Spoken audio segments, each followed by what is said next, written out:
I am such a happy porch person.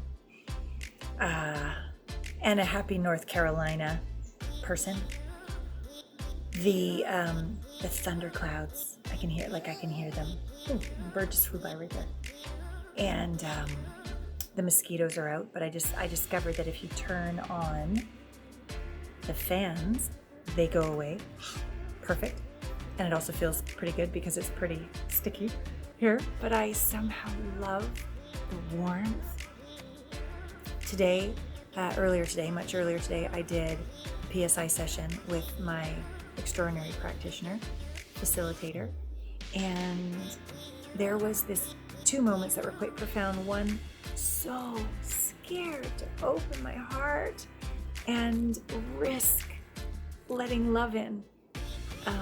Again, especially just 2 days ago, I heard that it's not going to be a criminal jury trial, that he agreed to guilty for the criminal assault. So there'll be a hearing in about a month, and it's been a year and a half. And so to let that go and have that behind me and to open to love again, there was this, I was sobbing.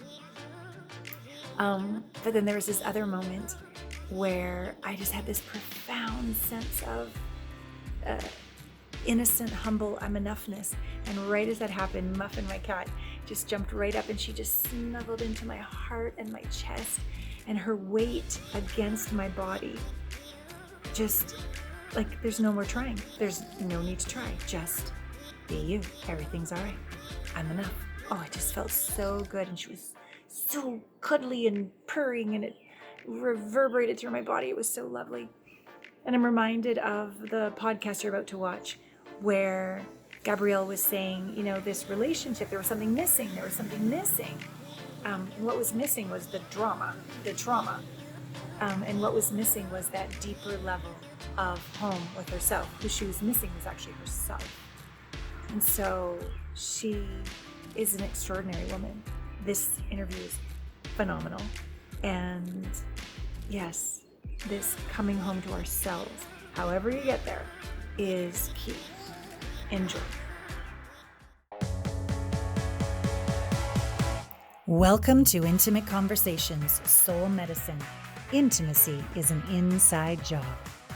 Hello, you delicious people. Welcome back to another episode of Intimate Conversations. Here we are, season 11, and it is called Soul Medicine. And we're talking about breakups, divorce, and infidelity nightmares.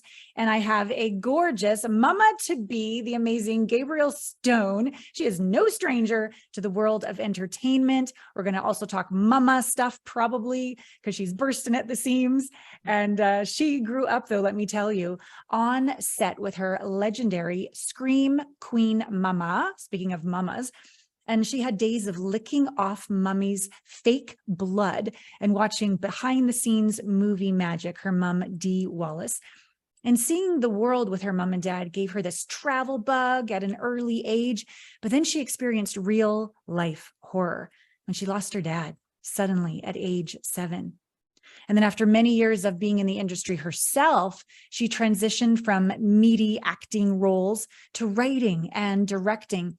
And her award-winning films, It Happened Again Last Night and After Emma, they gained her awards for writing and directing and acting.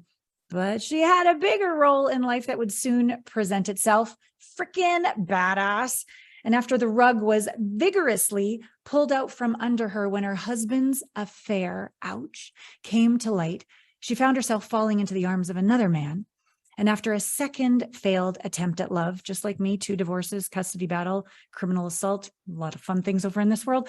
After that massive heartbreak for her, she decided that instead of landing flat on her cute ass, she would make a career out of it. Clever woman. And so came forth the birth of the book, Eat, Pray, and FML, where she shared all the mistakes, all the lessons, and most importantly, how she became a fearless leader from it all. And when fans around the world demanded more, the highly anticipated sequel, The Ridiculous Misadventure of a Single Girl, and the podcast, FML Talk, were born. And Gabrielle, my son is Gabriel, so sorry. Gabrielle soon realized that her broken heart had bloomed a movement. And we are so fucking proud and grateful that she is with us today. You can find out more about her at eatprayfml.com. Welcome to the show. It is so wonderful to meet you. It is so wonderful to be here. And you have such a beautiful light and energy. It is no shock to me that you are on season 11 of this show. So congrats on that. Oh, thank you, sweetheart. Thank you.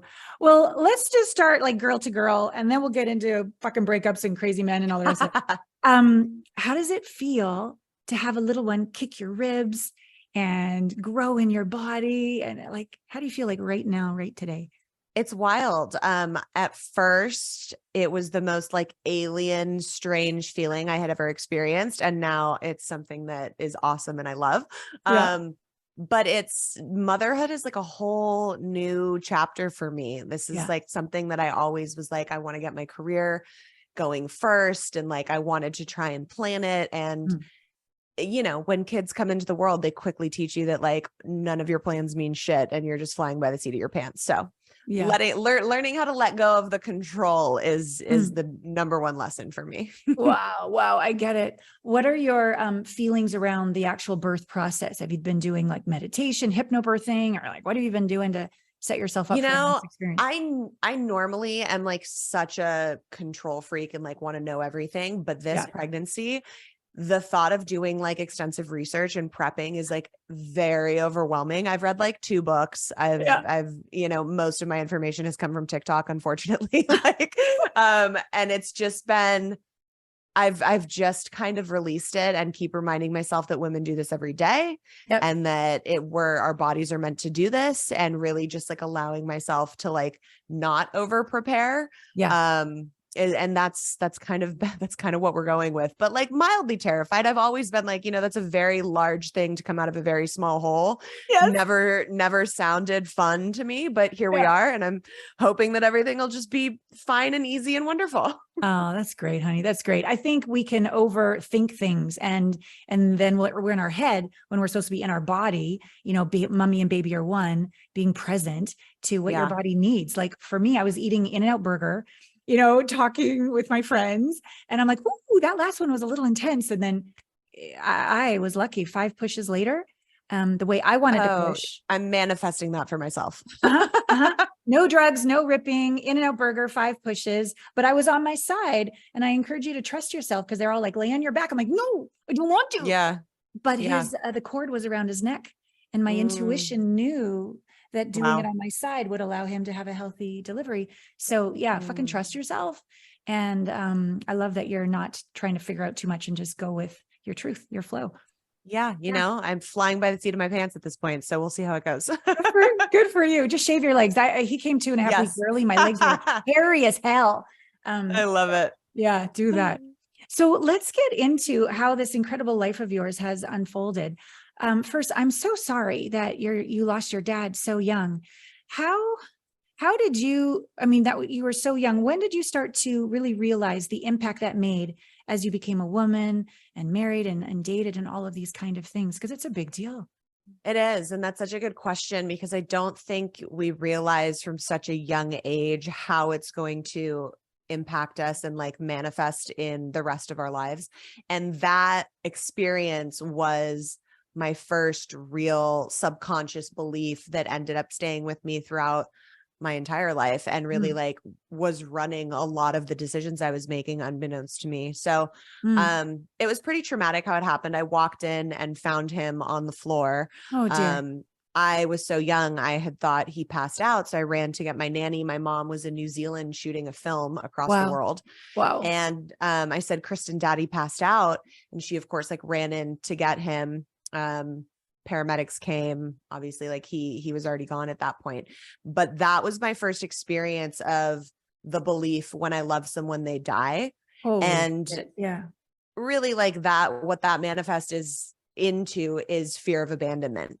So that started at a really young age for me. Not that I knew that that's what was happening. My mom, of course, is a godsend, and I was in therapy and we always talked about things. And had like the best person to kind of carry me through that, but it's still going to leave an impact on you as a young kid. Yeah. Yeah. Thank you. I most recently discovered I had disassociated with sexual abuse, and I had a really good pattern of attracting unhealthy relationships, but they kept getting worse the more I did the work, the more I could help others in my profession, the more fucked up my life got. I'm like, okay, what's going on? And I started to do psychedelic somatic integration work, only to come back from disassociation back into my body to discover, holy Hannah, I didn't know all of that had happened, and got my nervous system back to zero. And now in my 50s, I look forward to a healthy relationship for the first time in my life. And if you know anybody and you want to introduce them, like, I love it. But how did you, because a belief, to me, it is secondary. Like primary consciousness is the nonverbal, like what a 7-year-old would feel. And then the mind would say, when I love someone, they die. How has that shifted inside your body? And what are your new beliefs? So that belief I carried with me, it was unfortunately reinstated in my life when I lost my high school sweetheart in a car accident when I was 18. Oh, shit. And it was that same wound that got ripped wide open. It was like, well, yep, second man you loved. When I love someone, they die. Fear of abandonment. So it kind of like kept being like shown to me. Yeah. So wow. For subconscious beliefs, if you have them, you will attract people into your life that play that scenario out to prove 100%. Your brain right. Yep. So for me, I was walking around with this deep subconscious belief that, you know, had manifested in me never wanting to be alone and like always having a roommate, always needing a man in my life. And I attracted my ex-husband, who then abandoned me in like one of the most disrespectful and heinous ways possible. Yeah. And the universe was like, hey, Gabrielle, are we ready to go heal this? I was like, no, I'm good. I'm going to go over here. And I attracted the second man into my life who quite literally abandoned me 48 hours before we were getting on a plane to go on the trip that he invited me on. Like it was textbook that something in me was attracting people that were playing out this abandonment fear that I had. Yeah. So when I decided to take the trip solo, it really made so much sense. Like if you looked at my life as a blueprint, it was like, of course she has to go do this because this is going to go make her face that fear of abandonment by being by herself across the world in one of like the most biggest ways possible. Wow. Wow. So what was that like? Because as I've moved through various, I got like, they're like thresholds. Like I'll know better, but my body's like, oh, hell no. And then I'll step into something and it'll be like, oh, and then something, it just like integrates. And then all of a sudden I'm okay. And I really thought I was going to die. So what was it like on that trip? Did you almost want to die like a couple of times, but you're like, pretty much like that. Yeah. So on the plane over there, the only thing I knew about hostels was that there is a horror movie about them and people get brutally murdered in that. Like we've all seen Taken. I was like, this is not a good decision. What are you doing, Gabrielle? Where did you go? Where was the trip? So I started my trip in London. That was where our flight was originally booked to. Yeah. And then I really like didn't make plans because I had no time to. So I like any destination that I was in, I was picking the one that I was going to next. So I ended up doing London, Amsterdam, Paris, Barcelona, Mykonos, Rome, and Sicily. Oh my God. And once I got there and pushed past that first threshold, as you said, I really like started to drop into how powerful it made me feel to be alone. And that trip really like redefined what I had always been afraid of being by myself and being able to re-meet myself in a totally different way for the first time. And the biggest thing that trip gave me in total was to know that I'm never really abandoned because I'll never abandon myself. And that meant that I could get through anything. I fucking love you. Yes, yes, yes. I have these different Allana Pratt method processes, and one of them is called Little You. And it's really like looking little you in the eye and apologizing if we had abandoned ourselves. You know what? We can be rejected, but I will never reject you ever. And we can be alone, but we need not be lonely. Because we're together.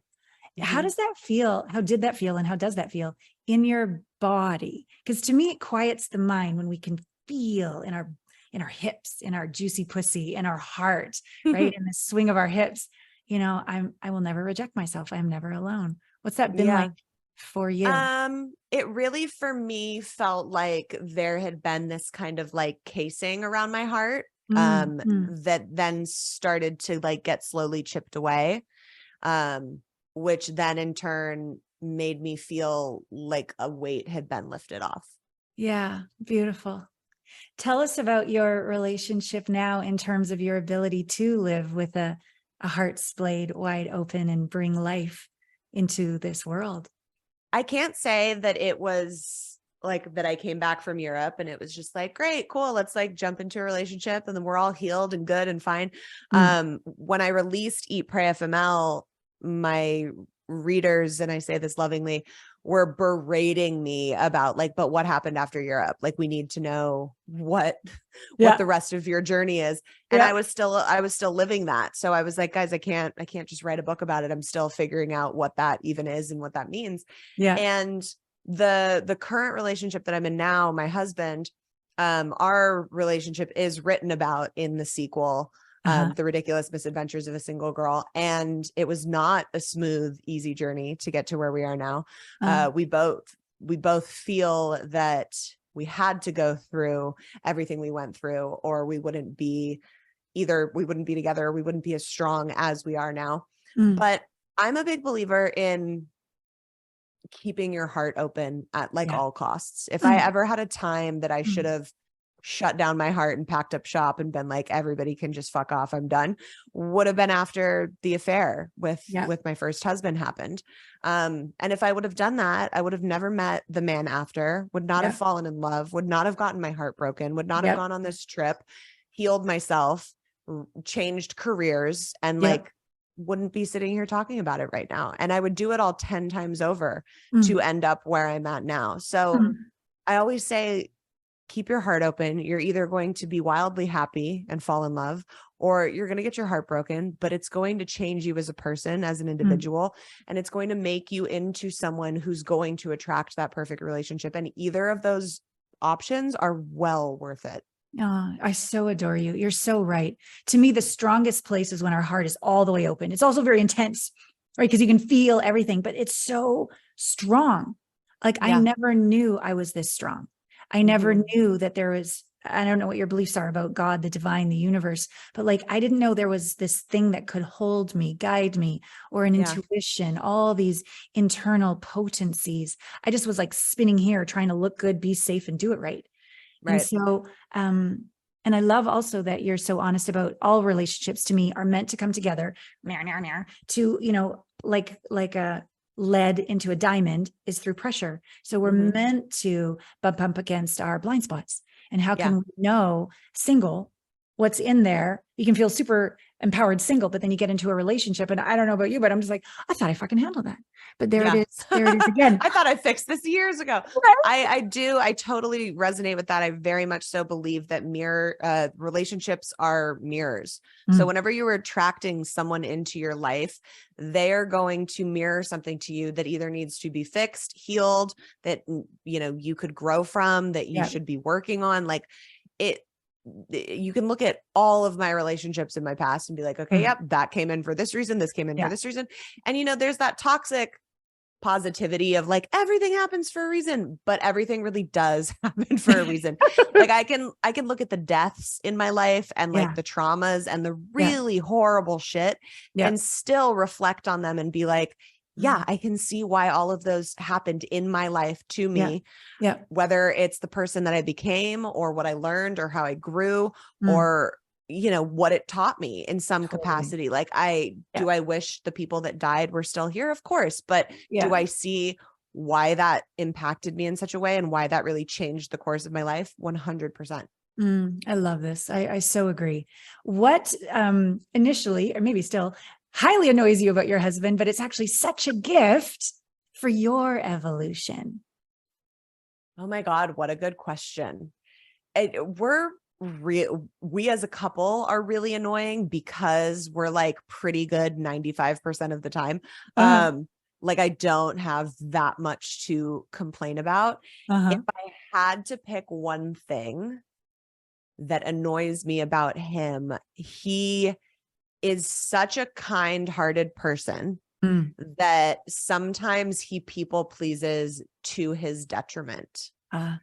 And that can be difficult when you're in a co-parenting dynamic. And you're like, can we maybe not people please certain people all the time, to try and keep the peace. So if I had to pick anything, it would be that, but even that, it's like, that's annoying, but it's like a quality that I would never change about him because it's makes him who he is on the inside. Yeah. And what does it invite in you to be with that quality of his, the annoying part of it? I think it shows me, because I am also a people pleaser, but in a different sense. Like I'm a people pleaser in, if I feel like someone has read my book or listened to the podcast and took something offensively, I have trouble like letting that go. I'm like, wait, no, let me explain to you like why, what I meant. Like, don't think about me like that. That's not, that kind of trauma response of people pleasing, not the people pleasing, like, oh, I so badly want you to feel good and feel okay. Yeah. So it mirrors it to me in a way that shows me, okay, maybe let the type of people pleasing that I have go and try and shift it more to the kind that he embodies in a healthy way. Oh, so he's inspiring you. I so love that. Yeah. I find it really difficult when my intentions are so pure for them to be misunderstood or taken offense or projected. Yeah. It's a sting. It's so tough. And especially when, we're in an industry where it's like, you're in the public eye and you're really putting out vulnerable stuff. I mean, the people that read my book, like I answer every DM from them because I know what a personal fucking journey they've gone on with me. Like they feel like I'm their best friend because they know everything about me now. Yeah. And it's like for someone to take what your intention is and what your meaning is and take it so wrong from what you said. Like, look, it's art, it's subjective. Like people are always going to have opinions, especially when you're in the world of social media and you're inviting them. But it's tough. It's not a fun situation to be in. And I've had to really learn how to just kind of like separate those opinions and kind of like not take them to heart and let them go. Yeah. Yeah. I'll probably butcher this, but Brene Brown said something along the lines, like, if you're not on the court, in the stadium with me, you don't have the right to comment on. Oh, amen to that. Right. Yeah.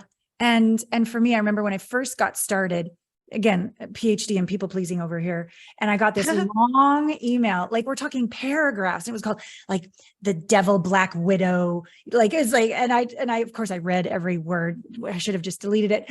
And then I called my mentor at the time and she was like, good job. You're showing up fully. And I'm like, what? She's like, well, when you neuter your message to try to please everybody, you sort of flatten the bell curve and you don't piss anybody off, but nor does anybody really resonate with you. But if you really show up authentically, it's like a bell curve. Some people are going to think you're guru and other ones are going to hate the shit out of you. And it's a good sign. So that felt better, I suppose, but it's still, I feel like that's what I went through when I first read my like scathing review of my book. I was like, okay, well, at least it's affecting people in like polar opposites. But that's it, right? Yeah. And, like I remind people that have ever gone through this, that put themselves out publicly, whenever I mean, I don't read shitty reviews anymore. And I'm very thankful that 95% of them are wonderful and positive. But I would remind people to go to your favorite book or your favorite person and look at those 1-star reviews and beloved people, beloved famous books like that, are known all over the world. Right. You'll be shocked to see how scathing the opinions are. Yeah. Yeah. What do you think the gift is, especially now that you're going to become a mom and you're going to deal at some point with them being bullied and navigating social media with them? What do you think the gift is of being really ridiculed, humiliated, projected on, made wrong? I mean, obviously half of it is like, it's very difficult, but what do you think the gift is? Because if we could all, I don't think closing the heart is the answer. I'm totally like you, keep the heart open, but OMG, like it hurts. What do you Yeah. think the gift is of being able to weather massive rejection? I think for me, and this started just like growing up in the industry, with so much criticism and scrutiny and being told no so many times. I think for me, the biggest gift has been that you learn it's not about you.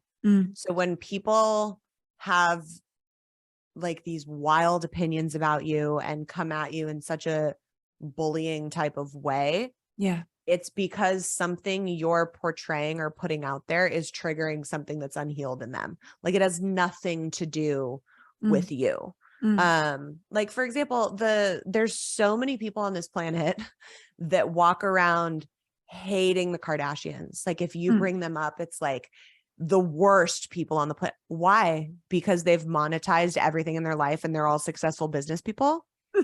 What's so horrible about that? What are they doing to you that's so bad? Like, why do you hate them so much? What is it within you that they're triggering or making you feel less than? Like, so to know that whenever someone has a visceral reaction towards me, it's given me a little bit of peace to be like, they must be going through some shit because this is not about me. Yeah. Oh, that's really great.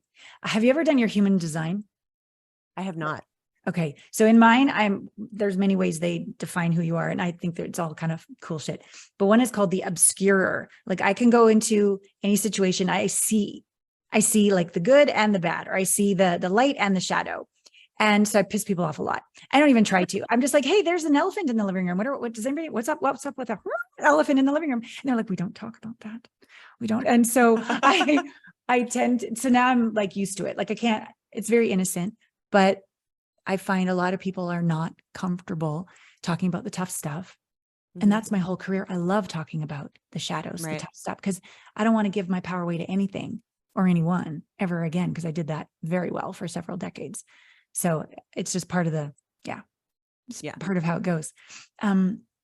What do you love about connecting with your husband? What are some of the most delicious ways that work for you that we could learn from to have deeper intimacy, to have deeper safety, to open your heart all the way, no matter what?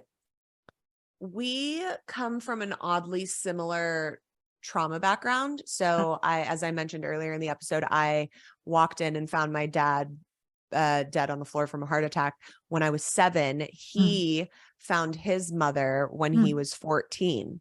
Wow. Weirdly like parallel in the ways that both happened.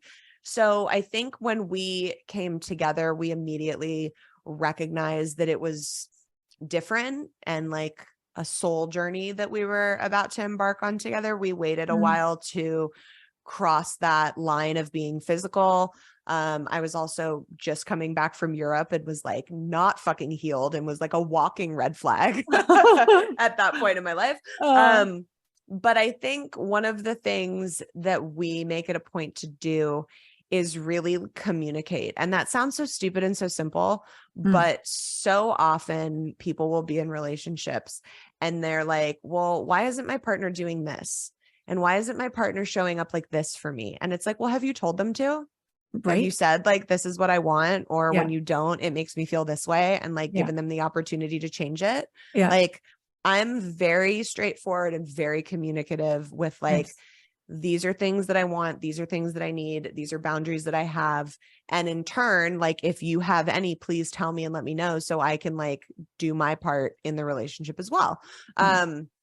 If we ever have a disagreement and an argument that we can't sit down and reach like the other side of, we call our therapist, we go have a session. Like we very much are about like the communication aspect.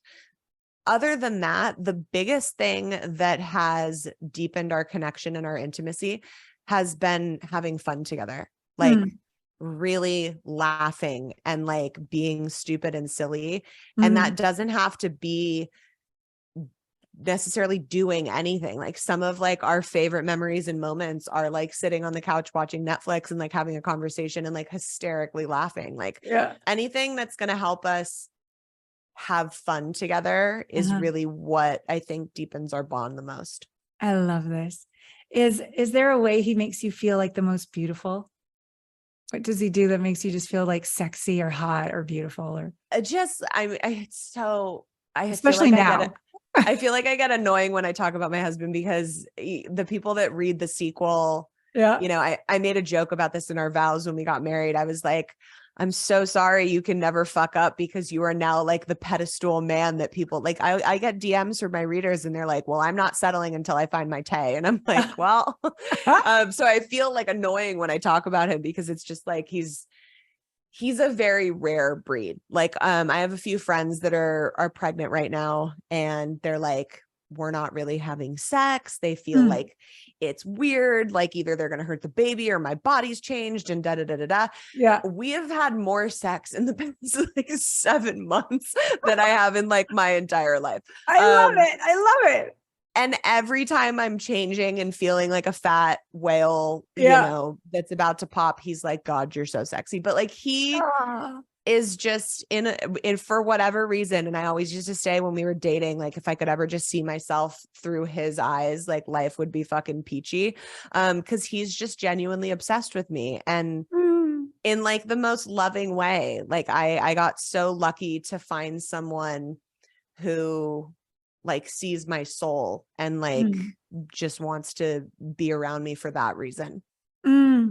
I love this and I'm not sick of it because it inspires the shit out of me. But if, you know, we're talking about breakups, divorce, infidelity, nightmares, I just met you right now, but already from talking to you, you sound like you do the work to fall in love with your own soul and the inside creates the outside. Yeah. So what would you say to people who have had these, well, we've said, you know, keep your heart open and no matter what, but like you must have done enough work to deserve a man like that, to be able to receive a man saying my whale ass is hot. Right? What would you say to the listeners that they can have, he's a rare breed, but they can have their Tay too?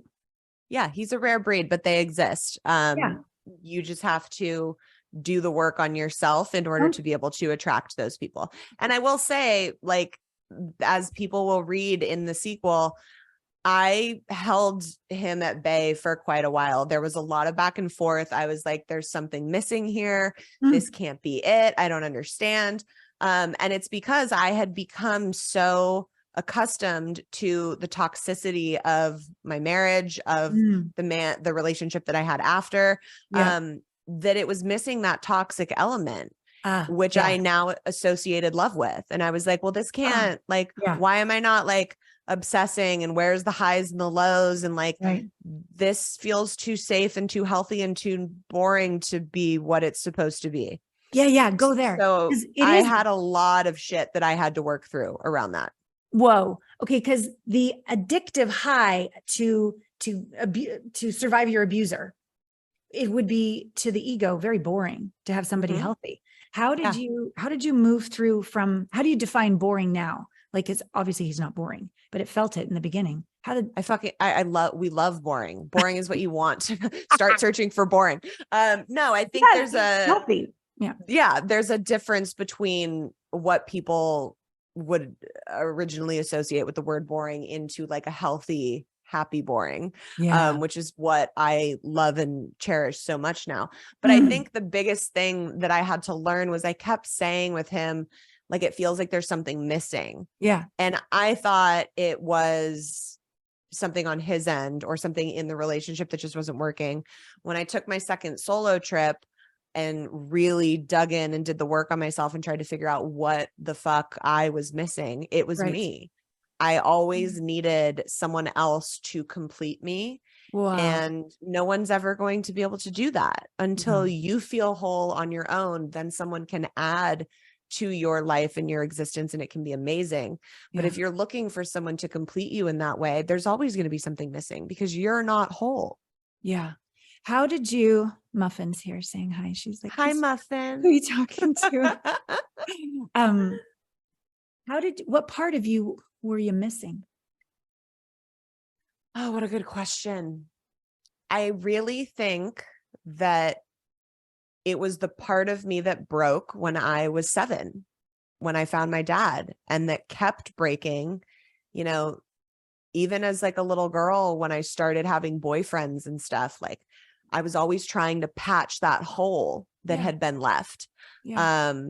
And sometimes the relationships I had patched it for a little bit, but it never fully healed or was put back together because I was not allowing myself to heal and rebuild it and fill it with myself. So I think it was Wow. the fear of being okay alone. And getting over that fear, which my first solo trip in Eat, Pray, FML helped me do that extensively, but it didn't complete it. So when I came back, like there was a lot of work that I had to do about like, who am I? Who do I want to be?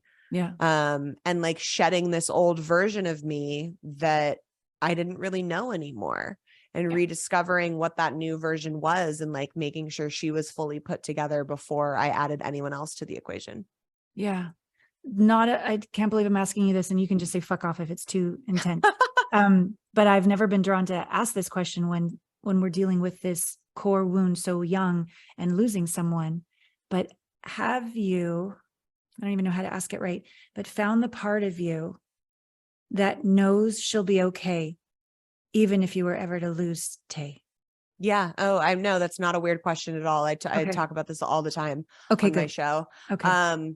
Because in the beginning, I remember having a conversation with my mom being like, it's too close to, not that he's close to what my father is, but there's too many parallels. Like he's 15 years older than me. The essence that he has is very similar to how my father was described to me, and how he was as an actor. And I was like, I'm literally going to play out this same scenario in my life with this human. Like I can't go through something like that. He also had a 6-year-old little girl from his previous marriage. So I was entering into this relationship, watching a father figure be with his daughter, who was the same age I was when I lost mine. Wow. And I was like, danger, danger. We have to back away. Like this is not going to happen.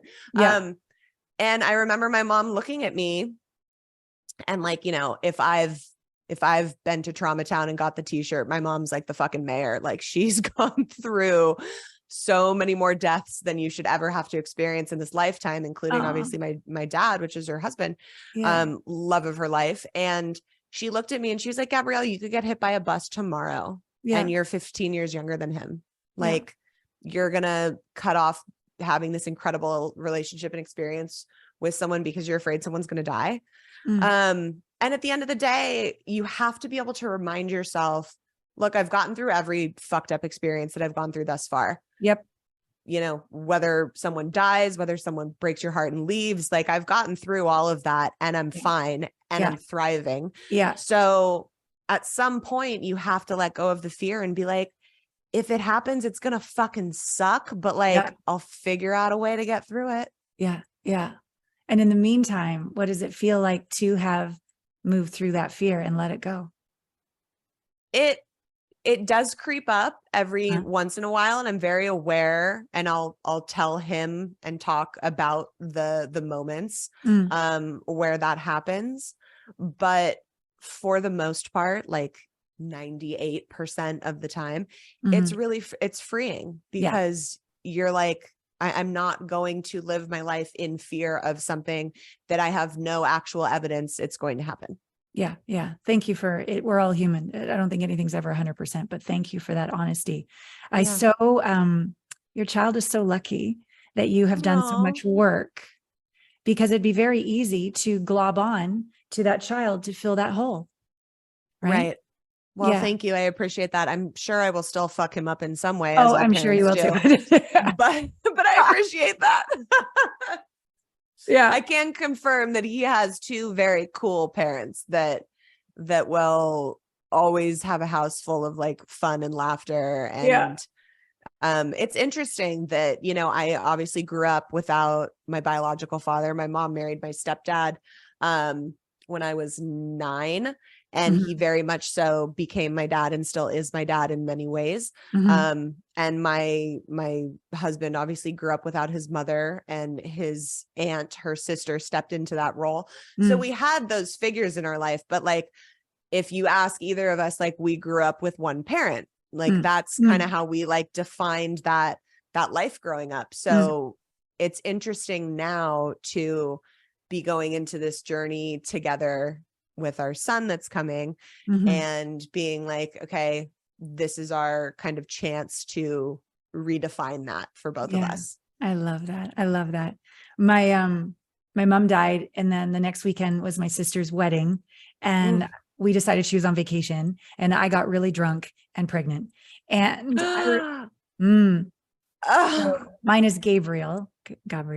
So I remember sitting there, I do my little morning meditation in front of my altar every morning. And as my belly grew bigger and bigger, I was just sobbing and sobbing. And I just kept saying to him, I'm doing this so that I'm not going to make you fill the hole that she just left. And I'm not sad about you. I'm thrilled about you. And I learned, oh my God, I can feel bliss and pain all at the same time. And I'm grateful. I mean, I'm sure I fucked him up in tons of ways.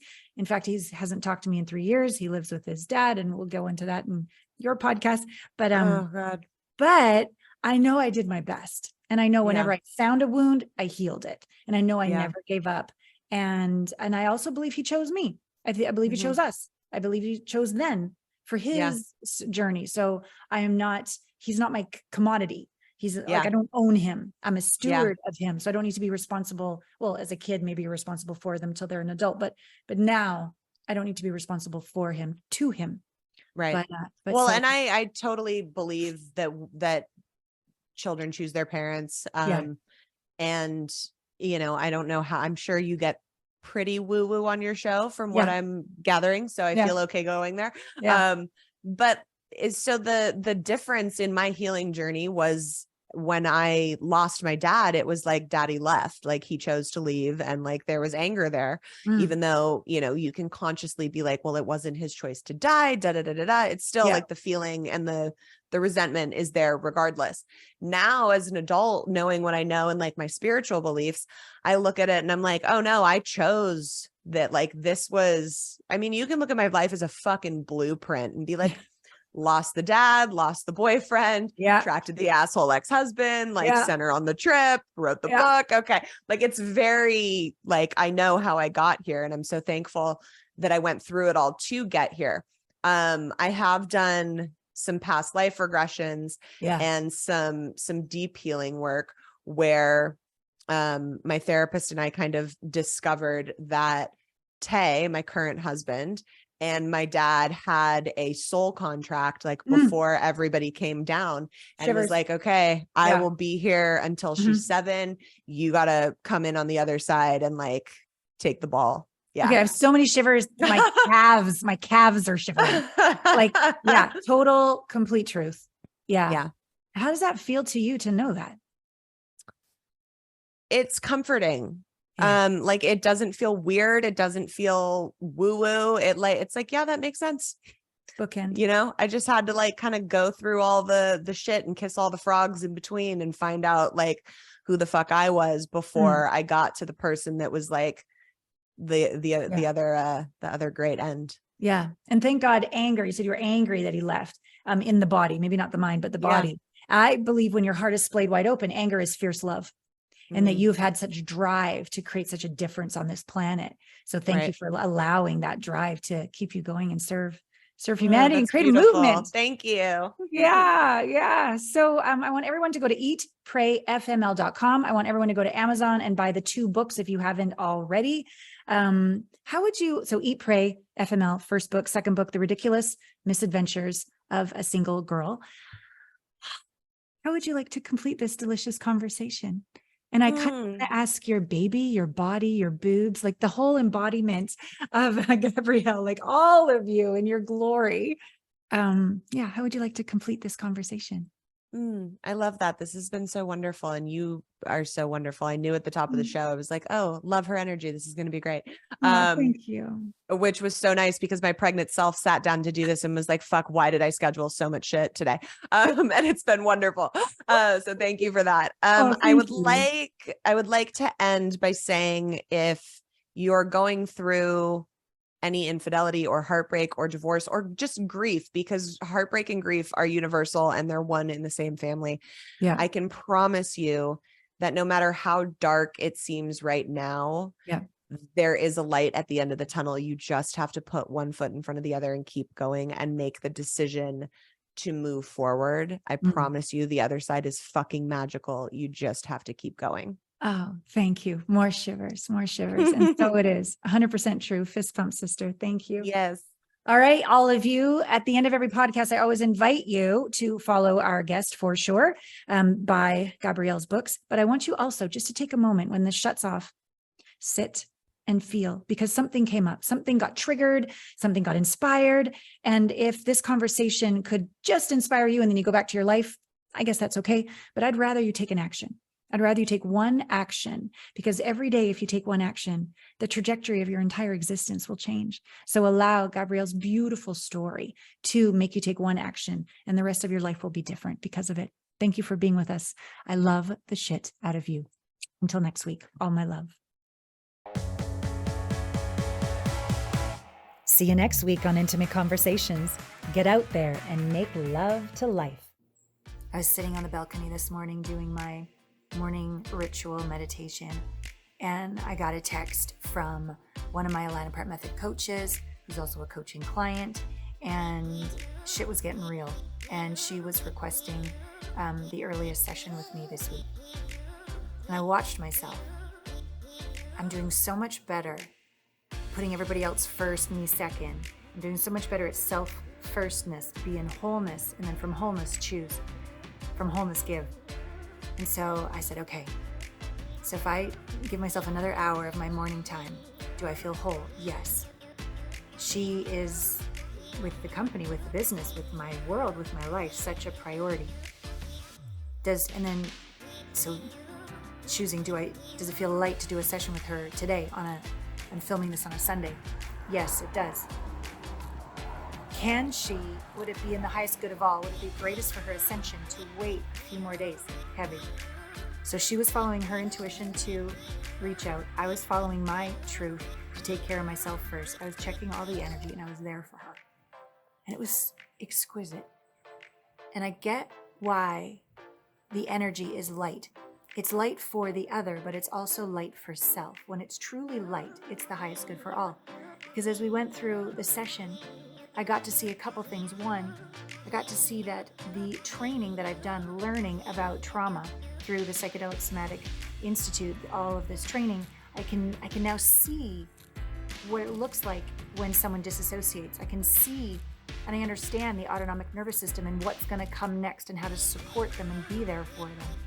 So even though there was no medicine on our session, it was a Zoom session, she was so brave, and she's been so trained in the Allana Pratt methods to feel and sit in the fire that I was able to get her through recapitulating, replaying a really gnarly trauma in her earlier life that was triggered by a current event.